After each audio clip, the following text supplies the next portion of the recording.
Fleming in the sunny Philippines here, and we're trying the video on a phone today. As I say, I quite like the image quality, so we'll see how we get on with it. Now I want to talk today about Erotic Target Location Error again. We have discussed this a little bit, but I want to look at some different angles towards it, especially looking at the effect of the ETLE in hypermasculine, so-called egalitarian homosexuality. The ETLE, to start with. What is an ETLE? It is an Erotic Target Location Error. And how does that? What does that actually mean? Well, to go recap on some of the stuff we've done already in terms of basic perception and cognition, none of us live actually in the real world. We live inside a model of the real world that is created by our brains from sensory input, from eyes, ears, touch, nose. There's actually 26 different senses, all of which contribute to the model that exists of what the world is inside our brain. And this is usually pretty accurate. Not always completely accurate, but usually pretty accurate. That's why optical illusions work, by the way. It's where we can actually fool them. We can fool the mental model. Now, within your mental model, as you come up through childhood, and we're talking about here about heterosexual individuals, principally about men because I'm a guy, but heterosexual individuals will develop an ideal partner, an ideal person they would like to be with. And this will be, for a heterosexual male, will be a woman. Men are very visually motivated in ways that women are less. I mean, it's not that women aren't visually motivated, they are, but they have other concerns that are less important to men. Men are very, very triggered by looking, by what they see. And you know, that's everybody knows that. That's why pornography works, you know. I mean, dogs don't do pornography, and yet they're still very, very visually motivated. It's just that we are able to construct something that we are erotically attracted to using our sense of sight. And so usually our ideal partner will be a person that we conceive visually, you know, that she will look in a certain way. Now, what happens is that as the young person, the young man here, we're talking about a young man because we're talking about autogynephilia, and then we'll be talking about male homosexuality, so I'm sorry girls, this is not so relevant to you. What will happen is that model, instead of just being a romantic ideal, you know, a fairy princess, it starts to actually become eroticized. That is something that you have actual erotic feelings towards. They stimulate you, you know, with the usual reaction to sexual stimulus, you know, erections, desire to masturbate, all of that sort of thing. This is all completely normal. Don't stop children doing this sort of thing. It's absolutely normal. It's not going to do them any harm at all. Unfortunately, what can happen is that this model that we have, now remember that men, remember that men don't need pornography to stimulate themselves. They can do it all inside their heads. They use what some men call the inner slideshow, or the inner cinema show. And what happens is that they have these mental models of ideal erotic partners and things they might be doing with them, and they're able to actually play that in their heads and see what's going on, and that is what they use as stimulus. Now, what can happen here is that the woman whom we're attracted to, we should understand this as someone outside ourselves, but actually she's not. She's someone inside ourselves, because we created this mental model, we created this ideal person. And what can happen is that the mapping can become dislocated, so that instead of the mental model, the mental ideal partner being mapped onto this ideal woman whom we might one day meet and, you know, have a relationship with, it's mapped onto the self. So the self becomes its own object of desire. And of course, that's an error. That's a location error. It shouldn't be like that. The ideal target, the ideal sexual partner should be mapped onto someone outside the self, you know, so that you relate to someone who's not actually you.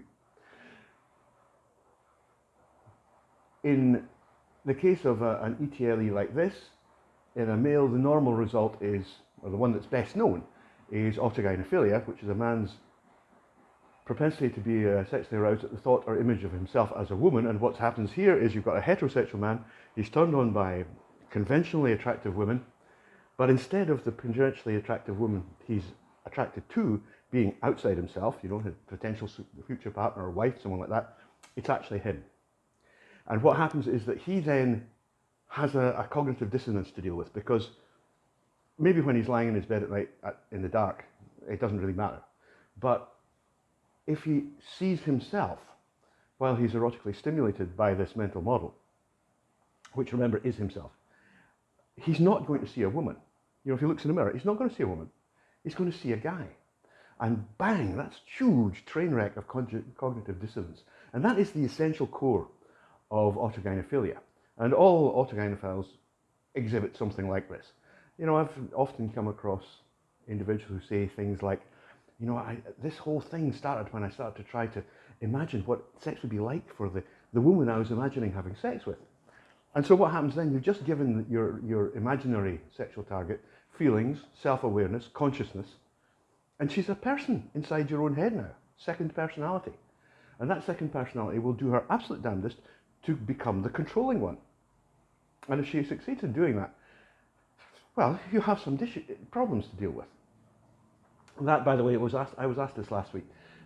That is why self-ideation in autogynephiles is always insecure, because the autogynephilic artifact is actually a function of the male host. It's part of the male host. It's not independent. It's not a different personality. So the male host always has to be there.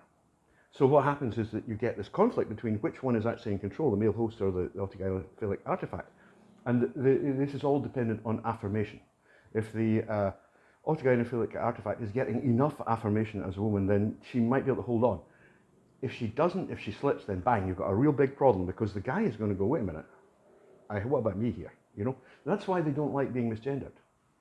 That's why there's this whole fuss about toilets. That's why there's a whole fuss about competing in women's sports. It's so that they get more affirmation, and that tends to bolster the pseudo-feminine autogynephilic artifact. So that's how it works. You've got this model ideal person, ideal partner, inside your head, well, inside an autogynephile's head. The fact that that becomes mapped onto yourself is the erotic target location error. That is the erroneous location, right? It's in you. It's part of you. It's part of your male host, when it should be someone else. You know, it should be the woman who's the love of your life. Instead, the love of your life for an autogynephile is himself, always. He never actually loves anyone else. He only ever loves himself. So that's the best known. And it was in response to his discoveries about autogynephilia that Ray Blanchard was able to describe the ETLE and show how it worked and map it out in terms of how it would be formed by the host and what it was likely to do once it was there and perhaps ringing the shots or calling the shots. Now, ETLEs occur, we have subsequently discovered, in a range of other paraphilias. And let us be quite clear, autogynephilia is a paraphilia, all right? Doesn't make it a criminal offence, but it is a paraphilia. So, others, for example, are furries. Furries quite often find that they want to have sex as the animals they identify as. And this has been suggested by some that this might be to do with boys being surrounded by plush animals, you know, soft toys, when they start to masturbate or start to feel themselves, their erotic awakening, and suddenly the erotic other, the ideal target, is mapped actually onto a furry animal, which they themselves become then. So they're actually, there now you've got the erotic target location error. They are being aroused at the thought of or image of themselves as Freddy the Fox, you know, something like that. But a much more important, or much more widespread, and much less studied example is what happens in what's called hypermasculine egalitarian homosexuality. Now, just so you can understand this form of homosexuality, male homosexuality, did not exist. It's unheard of prior to about 1690. It just didn't happen. There are sort of theoretical mentions of it in ancient Greece, and those proponents of it today often mention Plato. But actually, if you look at the history, male sex with other males in ancient Greece and in all of the ancient cultures and in all of the traditional cultures today is actually heterogender. What happens is that either boys play the role of girls to older boys and men, and that's called pederasty. And that, of course, comes from the Greek word itself. This one is cyclical, you see. What happens is that the young boy, when he grows up, takes a young boy lover of his own. And so there's this constant rolling over of the roles in which the older male will take a younger boy partner until the younger boy grows up, starts growing bodily hair. That's usually the moment when they stop and becomes too masculine to be attractive, and then he in turn takes a younger lover. So it's cyclical. And usually, by the way, people in these cultures don't consider themselves to be homosexual at all. They think it's a perfectly normal part of growing up, because all the people who are actually the pederasts in this society were once themselves, the younger lovers. They were what is called the eromenos. So this just goes on and on and on. And the Islamosphere, for example, it's absolutely endemic in Islam. And the reason is that, one reason anyway, is that women are just not available to men. Just not. So what are, testosterone production is at a peak between around about 14, the beginning of the sperm arch, right through till about 21. And at this point, there are no women available to men, to young men. What are they going to do? How are they going to get some sex? Well, what they do is have sex with boys, younger boys. It's basic stuff. And yes, that horrifies the West for a whole bunch of reasons, but that doesn't mean it doesn't happen. And it is still extremely widespread and socially accepted in many cultures.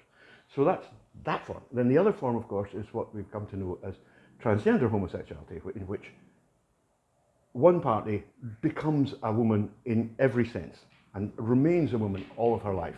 Usually will take a woman's name, will appear to be a woman. In the modern world, she'll almost certainly be taking hormones to enhance her femininity and to suppress, really suppress her masculinity. In the ancient world, the technique was castration. The method used was simply to remove the testes, and then the person would remain feminine all of her life. So that's how male-male sex happened in the ancient world and in everywhere except the modern West. And in the modern West, however, around about the end of the 17th century, and seeming to come from many of the intellectual notions that were the foundation of the Enlightenment, there's this idea of egalitarianism. And traditional pederasty and also transgender homosexuality is always based on the notion of a hierarchy, right? The male, or the person taking the male part, is always dominant over the other one. So you've got dominant, submissive. Now, in egalitarian thinking, that's wrong. You shouldn't have that. It should be egalitarian. Neither should be dominant. Neither should be submissive. The problem is that within actual sex, particularly human sex, but you can see it in all animals, that's impossible. That is not a possibility. In the act of sex, someone is always dominant, right? And someone is always submissive. Always. And Michel Foucault, not a man whom I have a hell of a lot of time for, but nevertheless, he was very clear on this, and his writing on this bears some reading, even if his writing style is distinctly wooden. So, after about 1690, 1700, the intellectual concept of egalitarian homosexuality, particularly between males, began to take off. It didn't really get any traction until really 200 years later, the 1870s, when a person called John Addington Symonds, who was an Englishman, started to propose that the idea of making pederasty into an egalitarian form of sex or romantic love between males. And he was followed by another person, a German called Benedict Friedlander, who very much proposed the same thing. And Friedlander was much more outspoken than Symonds. Friedlander really challenged the idea, which was being put forward by people like Magnus Hirschfeld, for example, of the transgender homosexuality, because he hated the idea of this hierarchy that is absolutely demanded in any conventional sex. It's absolutely a requirement. Somebody has to submit to somebody else. That's basic. And Friedlander in particular really didn't like this. He wanted something completely egalitarian. Simons was actually more concerned, it seems, about age equality. He didn't like the fact that the hierarchy that he was seeing in because pederasty was absolutely endemic in the 19th century in England. Don't let them kid you otherwise. He didn't like the fact that what he saw was basically schoolmasters and older boys having sex with the young ones. And he thought that, no, it should be away from that. He was kind of offended by the physicality that was involved here. Both were, but particularly Simons. Again, this didn't have any traction until really after World War II. And at that point, because 12 million men were demobilized by the US forces at the end of World War II, and something between 1% and 5% of them would have been homosexual, probably rather more would have been exposed to homosexual practices of some kind or another. And so you had this kind of this breeding ground for a new approach to the whole thing. And this began with Harry Hayes' Mattachine Society, and from around about 1950 till about 1969 was what's called the period of accommodationism. And here people they started calling themselves gay later, but then they called themselves homophilic men, were very much just trying to fit into society, and not be obvious, trying to blend. But they were still, on the down low, they were still carrying on as normal. Around about 1970, however, things changed radically, and part of the influence actually was the same influences that caused radical feminism, that caused the civil rights movement in the United States. The general reaction against the Vietnam War and what was seen as the establishment at the time. What we have is this hypermasculine form, because if the inverts we're talking about had become extremely feminine, which is what happens in Southeast Asia, they turn into girls. I mean, completely into girls. That's why there are so many. That's why Westerners come here and go, why are there so many ladyboys? And it's the fact is there are practically no macho gays. They just don't exist here. The reason they don't exist is people here, if they're sexually inverted, just become women. But in the West, because of really what could only be described as misogyny and transphobia and misogyny are very, very closely related. These young males were being encouraged not to be feminine, but instead to be hypermasculine. Now, how can that actually be? Because remember, you're talking about a male here who has female sexuality. So her natural, it's effectively sexually she's a woman. Her natural target, a straight woman at that, her natural target is a big hairy straight guy. So what happens is she's got, remember the mental models we discussed at the beginning? Well, her mental model, her ideal partner is Annie Schwarzenegger, or whatever is the current equivalent, a big, very masculine, conventional straight guy. That's what she wants. Yet she herself is being told that she must be male, right? You must be masculine herself. Now, there is no, since the advent of the New Gay Man, 1970 roughly, straight men who previously might well have gone with feminine homosexual males, if they were extremely feminine, well, in other cultures they would just turn into girls.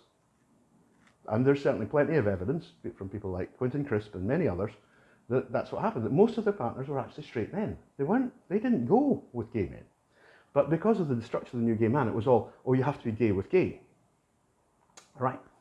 And so this sort of involved creating, within the mental model, an ideal sexual target, which itself was highly masculine, right? Now you've got this highly masculine sexual target, which you as a male with female sexuality are naturally inclined to create and want, but you're not allowed to be feminine. And what happens is that this becomes, again, you get this dislocation.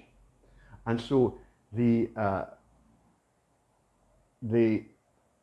ideal sexual target, this masculine man, becomes the self. So just as it's often said that autogynephilia men want to be their lovers, right? That's what they want to be. They want to be their female lovers. They want to be women. this person who is male but who has female sexuality wants to be a man. He wants to be his own lover, right? So you've got this intense hypermasculinity, and unfortunately, the whole thing about the new gay man subculture is that it's basically a pressure cooker. It's what today they call an echo chamber. Feminine gays they suffer terribly. This is commented on by many, many observers, and you can see it in the West. Feminine gays are really ostracized. You have to be as masculine as possible. And you find that gays are like, coming all real masculine in public. Far less so in private, normally. Far less so. But this is because they're all acting out this adopted role of the masculine man. And it's more complicated than the autogynephilic, because remember, these actually are males. They're males who have female sexuality who are pretending to be men, right? So you have the situations, once said to me that, and this is just the best example of many, that gay men are just women pretending to be men in order to have sex with other women pretending to be men. And that's what's actually happening within this particular subculture. Now there are other things going on in the gay subculture. In the new gay man, you get non-transvestic autogynephilic males who just want to be penetrated, and that's their kick. Quite often they will eventually transition, become transvestite. But the hypermasculine male is a real thing. He does think he's masculine. He's not. He's just exactly the same as how an autogynephilic male, thinks he's feminine, and everybody goes, "You're not feminine. You're a guy in a dress." And for the hypermasculine male, it's really the opposite. He's like, "I'm super masculine," and everybody else is going, "No, you're not. You're a woman in a business suit." Look at a certain Irish politician. It's very difficult for them, and the problem is that they can never achieve what they seek. And this is a real problem within the new gay man culture. And the new gay man culture, let's be quite blunt about it, is notorious for high levels of suicidality, high levels of self-harm, high levels of substance abuse, high levels of personal abuse, of promiscuity, a whole bunch of things that you really don't want in your life. And the reason is you can't be satisfied. If you're a hypermasculine male, you're always looking for another male who is more masculine than your self-image, right? But who is actually prepared to accept you as sexual partner being masculine. You'll never have a straight man. No straight man will ever go near you because you're too masculine. And straight men are repulsed by masculinity. And so you're going to spend your entire life searching for something that actually doesn't exist.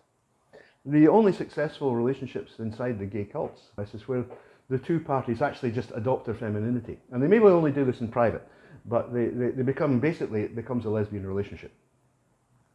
Or you get ones which become really much more obviously pederastic, where you've got an Erastes, the adult male, the dominant partner in the relationship, and you've got the eromonous, the submissive partner in the relationship. And that can work.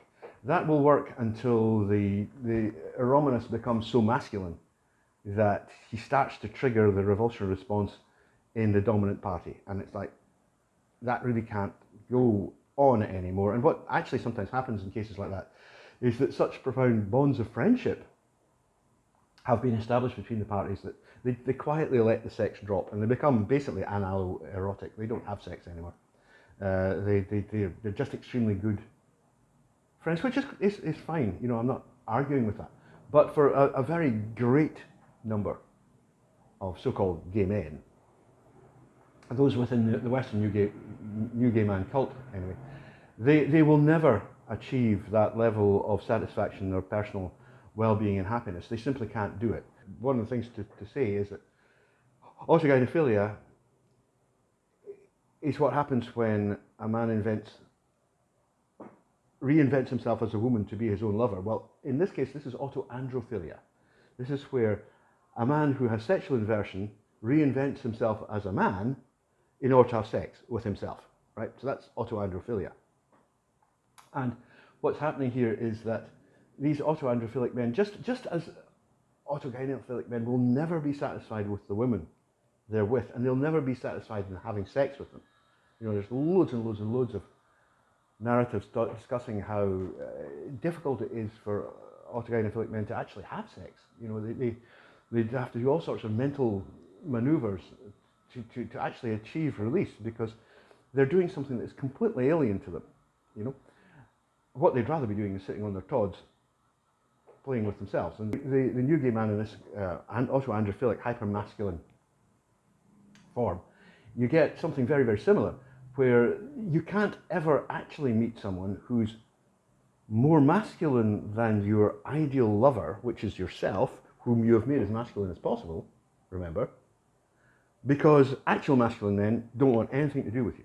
They're going, that ain't happening. So there you are, that's the ETLE in the androphilic hypermasculine male. As I say, looking at the situation in Southeast Asia, it's rare. It seems very, very rare. And one has to ask oneself, why is that? And it seems to be that, like I say, first of all, that the natural path that people will follow here is exactly the same path that was followed everywhere, including the West, until about 50 years ago, only about 50 years ago, where male sexual inverts would feminize themselves and become, if they could, actually live as women.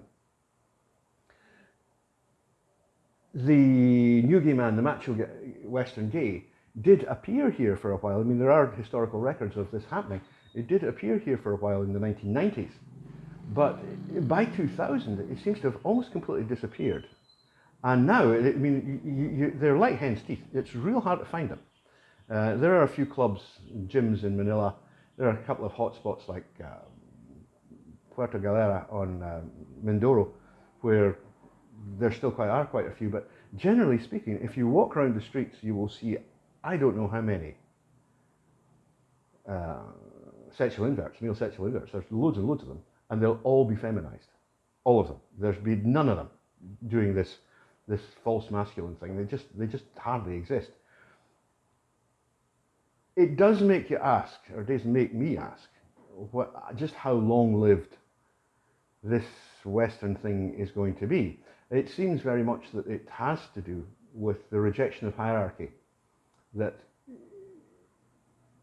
came as a result of the Enlightenment, and the result, particularly in the United States, of ideas of people like Thomas Paine. That was never the case in Britain, for example, perhaps a bit more in Scotland than in England, but nevertheless, the idea of hierarchies, social hierarchies, have always been quite well accepted in Europe. And so it's in a way quite surprising that the new gay man has actually become as powerful as he has in Europe, certainly in Britain. Though he's still not anything like as dominant as he is in the United States. But these ideas of egalitarianism don't have any real traction in Southeast Asia. Southeast Asia, people make the mistake of thinking these are super conformist societies. They're not. You have plenty of room for individuality here. But there are social hierarchies. And essentially, you don't want to go too far off the point here, the main social hierarchy comes from the clan system, in which grandmothers, not grandfathers, grandmothers are in charge. And so, you know, within all families, there is a really strictly understood and observed hierarchy, a social hierarchy. And this matches the sexual hierarchy, which is inevitable. You can't have sex unless you've got a sexual hierarchy.